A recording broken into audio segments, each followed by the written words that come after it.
bathukhumala umdungwa umbulazi umzilikazi kamashobane wena wadla umuntu wamyenga ngendaba udonda intombi ngesizulu.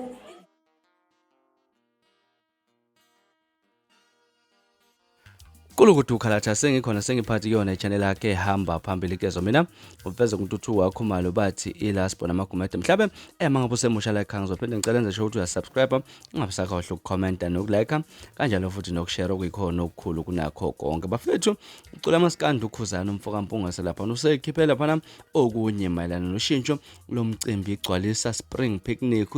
umcimbi ohlelo lapha na uyena ukhuzane kanjalo nenkampani esebenza ngaphansi kwayo lapha ukuthi sokunoshintsho oluzoba khona ubhale ukuthi ukhuzane ngicela ukunethulela izindaba ezimnandi zokuthi sengene enye yabaxhasi lapha nabethu abakhulu ebele event okubizwa ngokuthi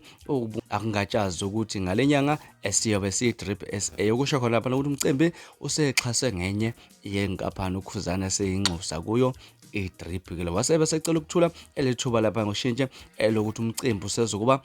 lapha ngedate okwazi ukuthi uzoba ngayo usezoba ngomhla ka5 kuNovember ke ngenxa yokuthi iKaizer Chiefs lapha izobe idlala ngawo umhla ka15 October idlala nayo lapha iqembu eMabhidi idlala neChippa United lona ke ushintsho lolo lushiwo lapha ukhuzana umfoka mpungo sabantu okumele balazi ke kushuthi ngomhla ka5 ezobe zenzeka lapha ke kwigcwalisa spring picnic ngaze kwethu ezona ndaba ezihamba phambili ngakhohle ukusubscribe nokulike kanjalo futhi nokushare okuyikhona okukhulu kunakho konke niziphathe kahle